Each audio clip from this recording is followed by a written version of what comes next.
अकोल्यामध्ये काँग्रेसकडून अभय पाटील यांना लोकसभेची उमेदवारी, प्रकाश आंबेडकर, अनूप धोत्रे आणि पाटील यांच्यामध्ये होणार तिरंगी लढत। नागपुरात भावना गवळींनी घेतली फडणवीसांची भेट, वाशिम यवतमाळच्या जागेबाबत बंद दाराआड चर्चा झाल्याची माहिती।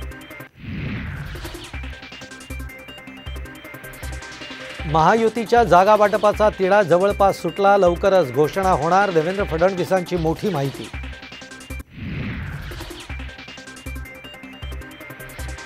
भाजपच्या विरोधानंतर हिंगोलीमध्ये हेमंत पाटलांची उमेदवारी बदलण्याची शक्यता, बाबूराव कदम कोहळीकर यांना उमेदवारी मिळणार, सूत्रांची माहिती।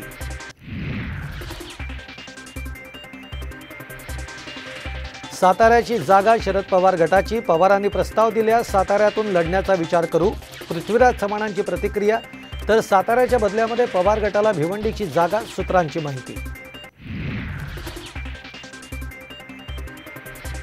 महायुतीमध्ये नाशिकच्या जागेवरून तिढा, नाशिक संभाजीनगरची जागा शिवसेनाच लढणार, शिरसाटांचा दावा, तर नाशिकची जागा कोणालाही मिळो, आम्ही उमेदवाराचा प्रचार करणार, छगन भुजबळांचं वक्तव्य।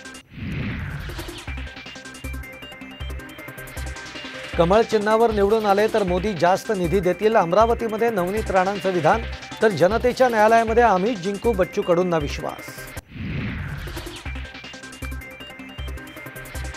परभणीत महादेव जानकर यांच्यासाठी महायुतीचं शक्ती प्रदर्शन, अजित पवार, देवेंद्र फडणवीस आणि पंकजा मुंडेंनी जानकरांना विजयी करण्याचं केलं आवाहन, विजय संकल्प सभा घेत भरला उमेदवारी अर्ज।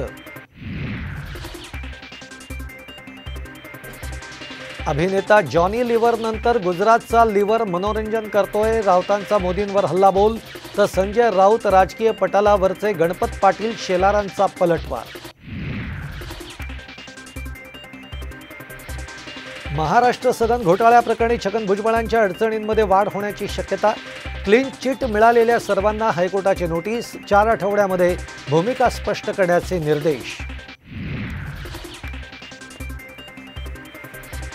आणि आजपासून राज्यामध्ये नवा वीज दर लागू, 10% दरवाढीचा ग्राहकांवर बोजा, तर रेडी रेकनरचे दर जैसे थेच, घर खरेदी करणाऱ्या सर्वसामान्यांना दिलासा।